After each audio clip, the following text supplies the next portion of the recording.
दोस्तों एक सवाल पूछता हूं, अगर आज आपका रिचार्ज खत्म हो जाए और आपको सिर्फ एक सिम चुनना हो, जियो, एयरटेल, बीआई या बीएसएनएल, तो क्या आप बिना सोचे जियो चुनेंगे? शायद नहीं, क्योंकि कुछ साल पहले यही सवाल पूछा जाता तो लाखों लोग बिना एक सेकंड सोचे जियो का नाम लेते। लेकिन आज वही जियो लोगों की तारीफ से ज्यादा शिकायतों में सुनाई देता है। किसी को रिचार्ज महंगे लग रहे हैं, किसी को लगता है पहले जैसी वैल्यू नहीं रही, तो किसी को लगता है जियो अब पहले वाला जियो नहीं रहा। लेकिन क्या सच में जियो बदल गया है या फिर हमारी उम्मीदें बदल गई हैं? और क्या जियो अपनी ही बनाई हुई सबसे बड़ी ताकत का शिकार बन रहा है? आज की वीडियो में हम किसी कंपनी का पक्ष नहीं लेंगे, हम बात करेंगे उस मोबाइल यूजर की जो हर महीने रिचार्ज के पैसे देता है और बदले में बेहतर नेटवर्क, ज्यादा डेटा और सही वैल्यू चाहता है। और यकीन मानिए वीडियो के अंत तक शायद आप जियो को एक बिल्कुल अलग नजरिए से देखेंगे। दोस्तों सबसे पहले जानते हैं आखिर ये चर्चा शुरू क्यों हुई। दोस्तों 2016 से पहले का भारत याद कीजिए। 1 GB डेटा का मतलब होता था खजाना। यूट्यूब 360 पिक्सल में देखते थे या फिर 480 पिक्सल में देखते थे और वीडियो भेजने से पहले सोचते थे। व्हाट्सएप डाउनलोड करने में भी डेटा बचाया जाता था। उस समय इंटरनेट इस्तेमाल करना उपलब्ध से ज्यादा खर्च वाली चीज मानी जाती थी। फिर आया जियो और उसने पूरा खेल बदल दिया।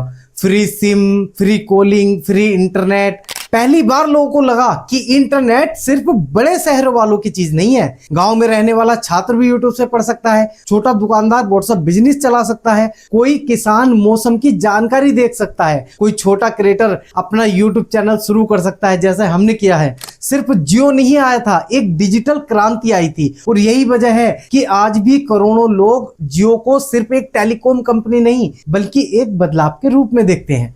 आइए दोस्तों बात करते हैं कि समस्या शुरू कहां से हुई। दोस्तों मेरे हिसाब से जियो की सबसे बड़ी गलती नेटवर्क नहीं थी, 5G नहीं था, मार्केटिंग नहीं थी। सबसे बड़ी गलती थी लोगों को बहुत ज्यादा वैल्यू की आदत लगाना। सुनने में अजीब लगेगा लेकिन यही सच है, क्योंकि जब कोई कंपनी आपको सालों तक बहुत कम कीमत में ज्यादा सुविधा देती है तो धीरे धीरे वो सुविधा आपकी उम्मीद बन जाती है। उदाहरण के लिए समझते हैं, अगर कोई व्यक्ति रोज आपको 100 रुपए दे तो कुछ दिनों बाद आपको वो उपहार नहीं लगेगा, आप उसे अपना हक समझने लगेंगे। और जिस दिन वो 100 रुपए बंद होंगे आपको लगेगा कि कुछ छिन गया है।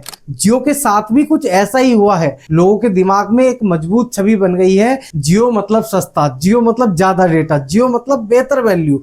लेकिन समय के साथ हालात बदले, 5G आया, नए टावर लगे, स्पेक्ट्रम पर हजारों करोड़ खर्च हुए, नेटवर्क कैपेसिटी बढ़ी, मेंटेनेंस कॉस्ट बढ़ा और फिर रिचार्ज प्लान्स भी महंगे हुए। यहीं से लोगों और जियो के बीच में दूरी बढ़नी शुरू हुई।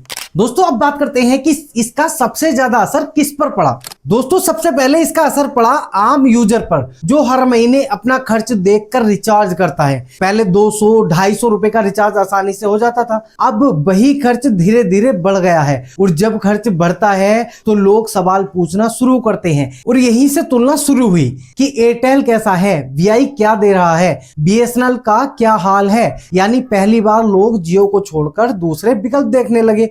दूसरा असर पड़ा जियो की ब्रांड इमेज पर, क्योंकि जियो की पहचान थी कम कीमत में ज्यादा फायदा। जब यही पहचान कमजोर होने लगी तो लोगों की सोच भी बदलने लगी। तीसरा फायदा मिला प्रतियोगियों को। एयरटेल ने प्रीमियम नेटवर्क वाली इमेज मजबूत की, बीआई ने अनलिमिटेड डाटा और वीकेंड रोल ओवर जैसे फीचर्स दिखाने शुरू किए, बीएसएनएल फिर से चर्चा में आने लगा। मतलब जियो कमजोर नहीं हुआ लेकिन मुकाबला जरूर बढ़ गया। दोस्तों अब बात करते हैं कुछ रियल लाइफ एग्जांपल्स। एक छात्र क्या चाहता है? कम खर्च में ज्यादा डेटा। अगर रिचार्ज महंगा लगेगा तो वो विकल्प देखेगा। एक परिवार क्या चाहता है? पूरे घर में नेटवर्क सही से चले। अगर नेटवर्क कमजोर मिला तो वो दूसरी कंपनी देखेगा। अब एक क्रिएटर क्या चाहता है? Fast uploading speed, reliable network. अगर वीडियो अपलोडिंग में दिक्कत आए तो वो भी सिम बदलने के बारे में सोचेगा। यानी हर यूजर का दर्द अलग है, लेकिन सवाल एक ही है, क्या मुझे अपने पैसे की सही वैल्यू मिल रही है या नहीं मिल रही है? तो आइए दोस्तों बात करते हैं, क्या जियो के लिए खतरे की घंटी बज चुकी है? अब सबसे बड़ा सवाल यह है, क्या जियो मुश्किल में है? मेरे हिसाब से नहीं, बिल्कुल नहीं। आज भी जियो भारत का सबसे बड़ा टेलीकॉम नेटवर्क है, करोड़ों ग्राहक हैं, सबसे बड़ा 5G विस्तार है, मजबूत निवेश है, बड़ी डिजिटल इकोसिस्टम है। लेकिन एक चीज है दोस्तों जो किसी भी टेलीकॉम कंपनी के लिए सबसे ज्यादा जरूरी होती है और वो है भरोसा, क्योंकि टेलीकॉम सिर्फ टावर और स्पेक्ट्रम से नहीं चलता है, कस्टमर ट्रस्ट से भी चलता है। अगर लोगों को लगे कि उन्हें पहले जैसी वैल्यू नहीं मिल रही है तो वो विकल्प तलाशना शुरू कर देंगे और यही जियो के लिए सबसे बड़ी चुनौती है।